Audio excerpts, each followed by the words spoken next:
Fala, sétimo ano. Vamos para a nossa videoaula hoje e vamos falar sobre a formação dos Estados Nacionais, tá bom? Ou seja, a matéria do capítulo 6, tá?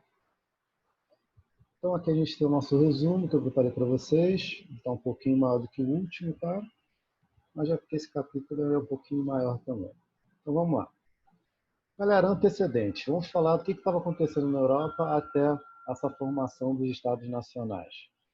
A gente estava na Idade Média, né, que falamos no ano passado. Quais eram as características da Idade Média? Estagnação econômica, ou seja, lembra que os feudos eram geralmente autossuficientes. O que isso quer dizer? Que poucas trocas comerciais aconteciam entre um feudo e outro. Tá? Logo, as cidades europeias elas tinham menos importância do que elas já tiveram. Tá? Então, vai ser justamente o renascimento urbano comercial das cidades, né, que vai ser um dos fatores que vai terminar com a Idade Média aí, na crise da Baixa Idade Média, que a gente vai falar daqui a pouco, de novo. Tá? Além disso, na Idade Média, nós tínhamos a descentralização política, em que o poder dos reis medievais ele era reduzido. O rei ele era um senhor feudal, ele só mandava no seu território. Agora, os seus vassalos, né, eles administravam totalmente o próprio território. Então, eles não deveriam, o rei não influenciava as decisões dos seus vassalos nos seus feudos, tá? E a administração das terras da Idade Média era basicamente dividida entre a nobreza e o clero, os senhores feudais e a Igreja Católica, tá? Esse era o esquema aí da Idade Média. Agora, o que vai ser transformado quando chegarmos na Idade Moderna? Que teremos a criação desse Estado moderno aí. A Idade Média vai sofrer a crise que falamos no ano passado, né? Em que acontecerão as cruzadas e acontecerão revoltas camponesas. O que essas duas coisas acabam gerando na Europa? Instabilidade social. Por quê? A nobreza é enviada para combater nas cruzadas. Então, os feudos ficam sem os nobres para administrarem as terras. Logo, os camponeses que trabalham nos feudos passam a se revoltar, pois não tem tanta gente para que possa impedi-los nesse momento. Fora que a nobreza, durante as cruzadas, já acaba sendo derrotada. Então, as cruzadas se provam um grande fracasso. O poder da nobreza, o poder militar, o poder administrativo sai muito enfraquecido. Tá? Logo, se a nobreza está enfraquecida assim, ela vai ter que pedir ajuda. E quem era a autoridade, quem era o suzerano, né, da nobreza? Era o rei, que controlava o próprio território. Mas era uma figura importante. Então, essa nobreza enfraquecida vai de encontro ao rei e passa a apoiá-lo nessa centralização do poder em suas mãos. Então, basicamente, a nobreza cede o poder que ela tinha para o rei controlar, e troca o rei protege essa nobreza e dá novos benefícios para ela. Tá bom? Além disso, na Baixa Idade Média, nós temos o crescimento da burguesia, pois as cidades voltam a ter grande importância, né? Aconteceu o renascimento urbano comercial, que falamos, e o pensamento religioso ele passa a mudar. Nós já falamos sobre isso no Renascimento e na Reforma Protestante, né? A gente tem que lembrar que tudo isso que a gente está falando até agora vai acontecendo mais ou menos no mesmo tempo. Tá? Então, aqui a gente está no final do século XIV, já entrando no século XV. Então, é do mesmo momento que ocorre o Renascimento aí. E daqui a pouco a Reforma. Ok, então a Idade Média entrou em crise, né? E com essa crise, algo novo vai ser gerado, que será a formação dos Estados Nacionais. A gente vai falar aqui, Portugal, Espanha, França e Inglaterra. Agora, sobre esses Estados Nacionais.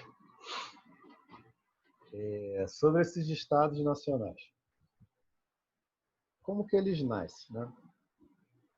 Falamos da participação da nobreza agora, pedindo ajuda ao rei e tudo mais, mas o que vai ser determinante para a criação desses estados será a aliança entre os reis e a burguesia. Esses estados nacionais nascem desse interesse em comum que esses dois grupos vão ter. Tá? Que interesses são esses? O rei ele vai aproveitar o dinheiro que a burguesia possui para aumentar o seu poder político e econômico. Tá? Enquanto a burguesia ela aproveita que se o poder estiver controlado nas mãos do rei, esse rei pode criar medidas, pode investir no comércio, pode incentivar o comércio e a burguesia vai se beneficiar disso, já que são os comerciantes. Tá? Então, a união desses dois grupos sociais, dessas duas classes. Né? E aí entra a nobreza, depois entra o clero também, né? Todos sendo incorporados pelo Estado absolutista, pelo Estado moderno. E que transformações mais nós teremos com a criação dessas nações? Né? Temos a unificação e expansão territorial. Vamos pegar o caso da Espanha. Até a Espanha se transformar na Espanha, de fato, haviam ali 4 reinos independentes entre si, cada um com seu rei. E quando esses 4 reinos se unem, com a liderança de um único rei, que vai ser o rei com poder total, né, acontece a unificação territorial desses reinos e, a partir daí, os reinos buscam expandir os seus territórios, incorporando outras partes, né, entrando em guerras com as outras monarquias europeias. Tá? Além do mais que essa nobreza que era dona de terras já acaba cedendo as suas terras para o rei, porque ela estava bastante enfraquecida, né, como a gente falou agora há pouco. Além disso, temos a criação de exércitos permanentes, exércitos prontos para fazer guerra a qualquer momento. Temos a criação de uma nova arrecadação de impostos, uma padronização da economia, porque lembra que os feudos, cada um tinha sua própria moeda, sua própria forma de fazer comércio, né, e tudo mais. Como todos esses feudos são absorvidos pelo rei e é criado um estado maior, todos esses feudos passam a adotar uma única moeda, tá? Para poder facilitar as relações comerciais dentro do reino. Temos também a burocratização do reino e incorporação da nobreza para a corte real. Burocratização do reino significa dizer que, conforme o reino vai aumentando, conforme essa monarquia vai aumentando, novas funções são criadas, né? Para você poder administrar tudo. E a nobreza acaba fazendo parte dessa administração. Então, todas aquelas pessoas que estão ali no dia a dia do rei, que recebem títulos do rei para administrar em uma terra ou outra, como duque, barão e tudo mais, isso tudo vai compor o que a gente chama de corte real. Isso a gente vai falar com certa frequência aqui, principalmente quando a gente falar da colonização do Brasil. Tá? Basicamente, são essas transformações maiores que ocorrem entre a Idade Média e a Idade Moderna que vai transformar essas monarquias, esses estados aí. Tá? Agora, o que é um estado e o que é uma nação? O estado, como eu boto aqui para vocês, é o conjunto político-administrativo composto por regras e leis dentro de um território, enquanto a nação é um conceito histórico e cultural relacionado à formação e reconhecimento da identidade nacional de um povo. Ou seja, o Estado seria aquela coisa mais não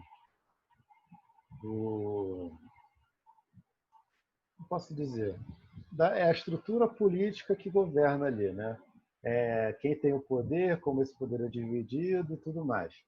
E quanto à nação, seria algo mais abstrato, seria como você se identifica com o lugar que você vive. Se vocês e as pessoas que vivem com você se identificam com o Estado, né? Como membros de uma mesma cultura, de uma mesma nacionalidade. Tá bom?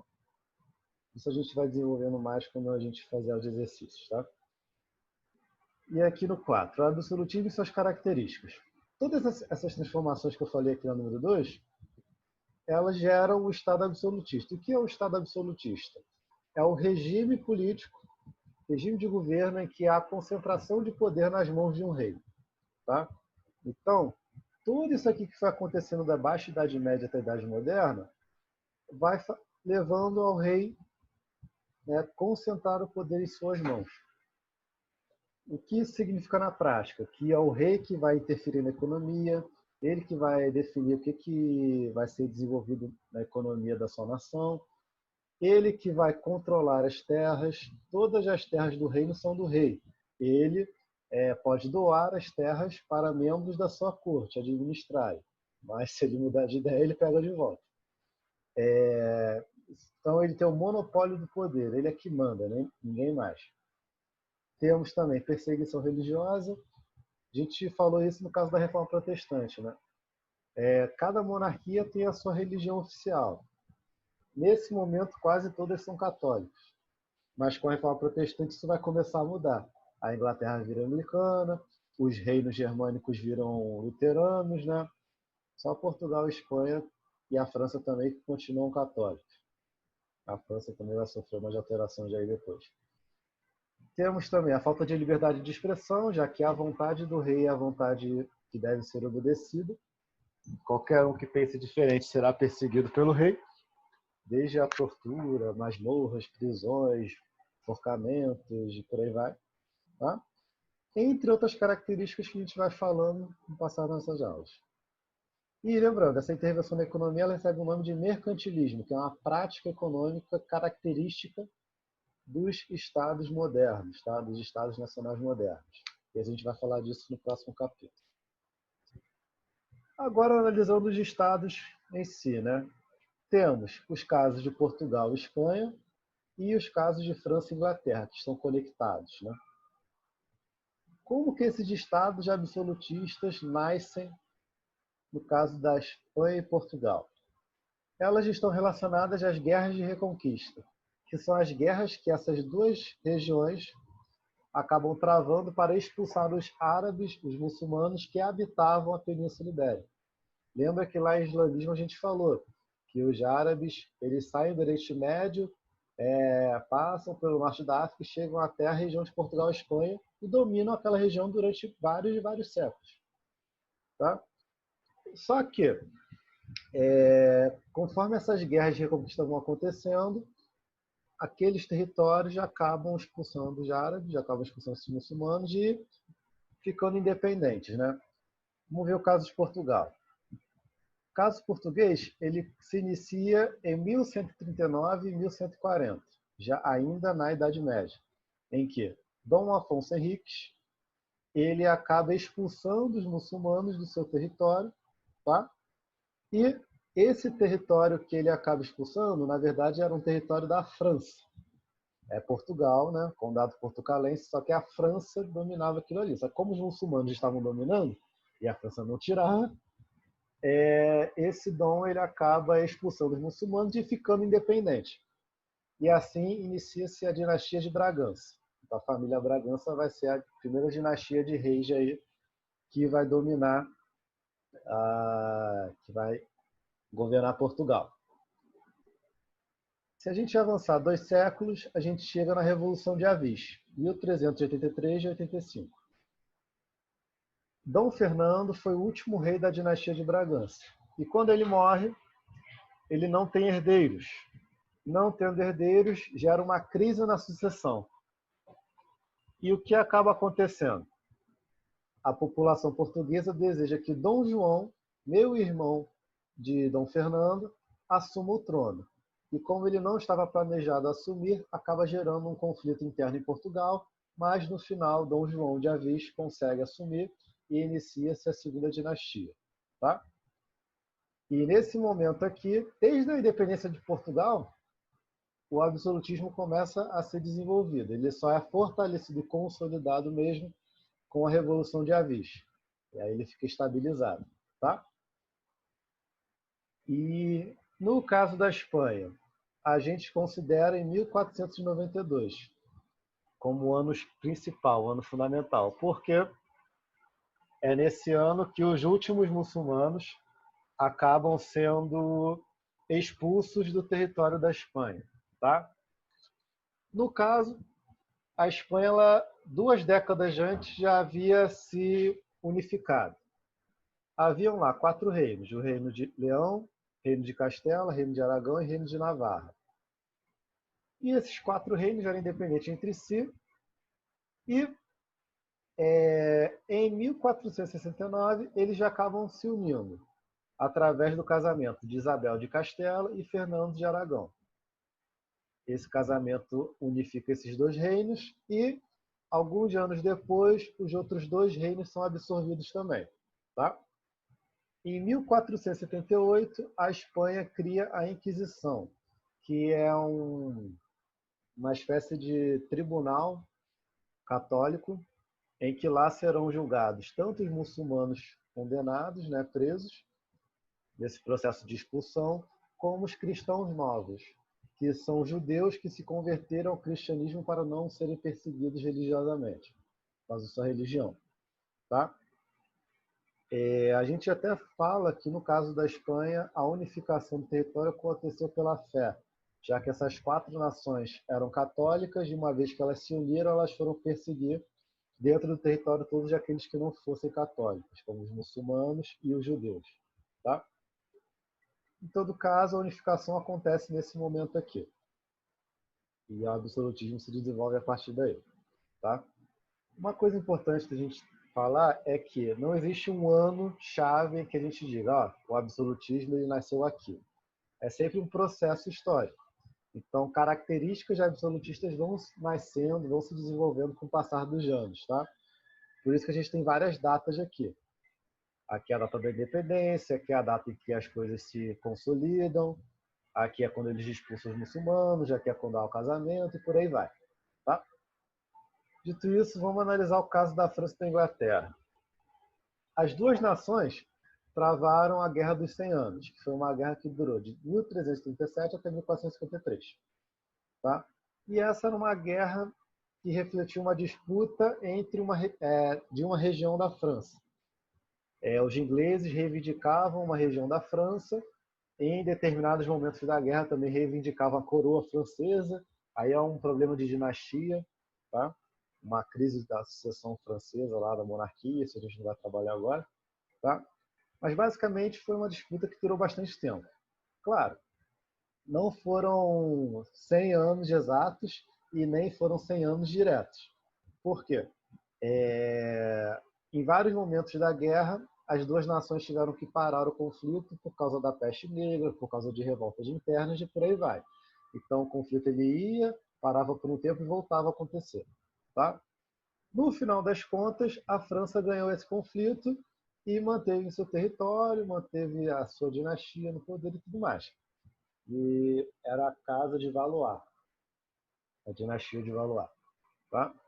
E o importante dessa guerra é que ela desenvolve um sentimento nacionalista na França, principalmente com a atuação de Joana d'Arc, que foi uma mulher que liderou tropas francesas no conflito e acaba sendo capturada e morta. De acordo com a história de Joana d'Arc, ela teria tido uma revelação do anjo Miguel, se eu não me engano, e a luta dela na guerra seria uma missão divina, né, do catolicismo e tudo mais. Tá? Com o final da guerra, um exército permanente também foi criado na França, né? Ainda mais porque já acabaram de passar por uma guerra imensa, né? Então eles viram que é necessário ter um exército pronto. E além disso, nos momentos finais da guerra ali, por volta da atuação de Joana d'Arc, 1420, 1430, a França passou a se unificar e centralizar o poder nas mãos do rei. Tá? O nome do rei agora eu não lembro, mas acho que vem dizendo no livro.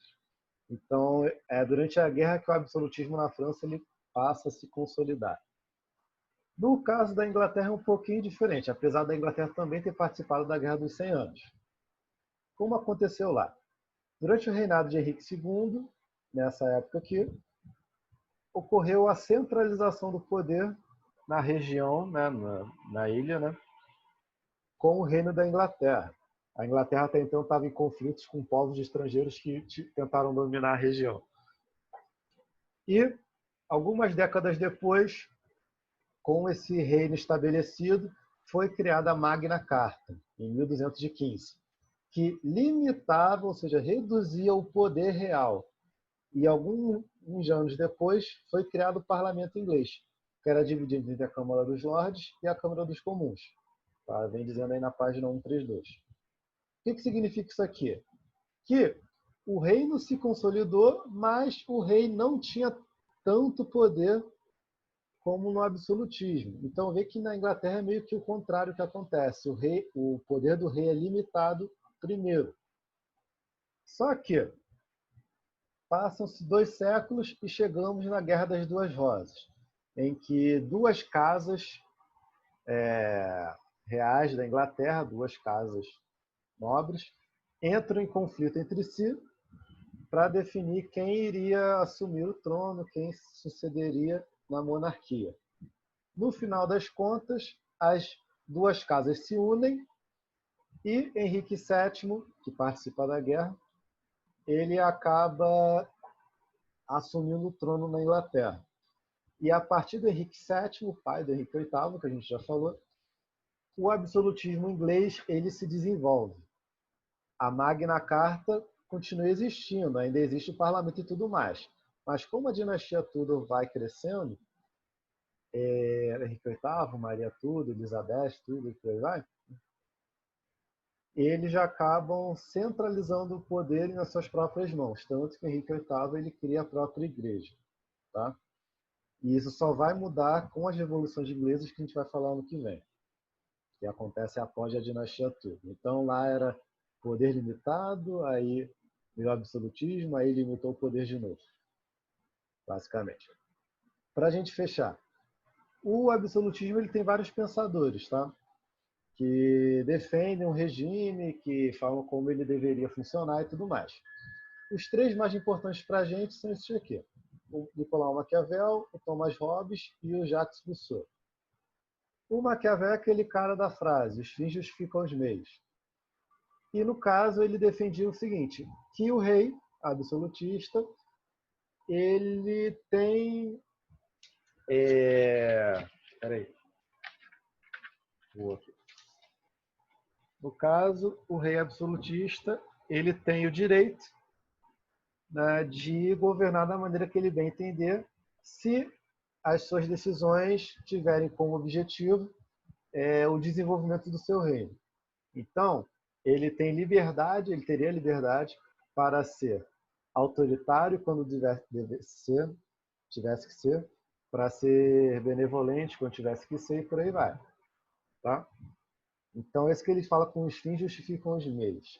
Se o meio para ele ter um determinado fim que seja positivo no final das contas para a sua monarquia, e o meio para ele fazer isso é sendo autoritário, ele deve ser. Tá? Basicamente, o rei ele tem que ter as virtudes para fazer um bom governo, tá? Tem que ter as boas qualidades e tem que contar com a fortuna. Fortuna não é no sentido de dinheiro, tá? E sim no sentido de sorte. Então, ele tem que estar preparado para tomar boas decisões no momento oportuno, no momento que ele tiver que fazer isso. Seja essa decisão ser um rei mais autoritário ou seja ser um rei mais tolerante. Os fins justificam os meios. O Thomas Hobbes, ele diz outra coisa. Ele diz que o homem é o lobo do homem. O que significa? Que a sociedade tem uma tendência a se autodestruir. Então, o homem ele persegue o homem. Sem uma figura de liderança absoluta, a sociedade ela se destrói, ela acaba, ela entra em guerra civil. Então, para o Thomas Hobbes, o que deve acontecer? Isso ele escreve na obra O Leviatã. Isso aqui o Maquiavel ele escreveu numa obra chamada O Príncipe. Eu vou ver se eu consigo achar uns quadrinhos para a gente estudar no Zoom sobre isso. Então, o que Thomas Hobbes diz? Que a sociedade ela tem que ser liderada por uma pessoa com poder absoluto. Então, cria-se um contrato social em que as pessoas nesse contrato, isso não é um contrato que elas descrevem, não, tá? Isso é uma coisa da mentalidade das pessoas, uma coisa subentendida, digamos assim. Então, as pessoas elas se comprometem a fazer um contrato em que elas renunciem à sua própria liberdade para que tenha uma pessoa liderando elas. Então, elas se comprometem a obedecer o rei. E o rei tem que se comprometer a proteger essa sociedade de si mesma, para que ela não entre em guerra, não se autodestrua. O Jacques Rousseau ele diz outra coisa. Ele cria a teoria do direito divino dos reis, que é uma teoria, na verdade ele defende essa teoria, que é uma teoria desenvolvida pela Igreja Católica, que diz que o rei é uma espécie de enviado de Deus. Então, o rei deveria ser respeitado, deveria estar no comando absoluto, porque é a vontade divina. Tá? Então é aquela desculpa. Por que o rei manda? Porque Deus quis. Essa aqui, nesse momento, cola. Tá? Basicamente, a gente fechou essa formação dos Estados Nacionais. Cada coisa dessa aqui a gente vai vendo ao longo do ano também, em outros capítulos, principalmente os casos de Portugal e Espanha. Tá? E a gente vai vendo como isso aqui vai acontecer na prática também, nesses pensadores do absolutismo. Para casa, vocês têm que fazer todos os exercícios discursivos do capítulo 6, que eu vou corrigir na videoaula da semana que vem, e os exercícios de objetivos também, que a gente vai corrigir na aula do Zoom, tá? Parecido naquele esquema da revisão que eu tenho feito com vocês, tá bom? Basicamente, ficamos por aqui, é isso. Para a semana que vem no Zoom, lembrando, é para fazer o capítulo 5 da revisão. E eu vou fechando por aqui, tá? Fechando por aqui. Tchau, tchau.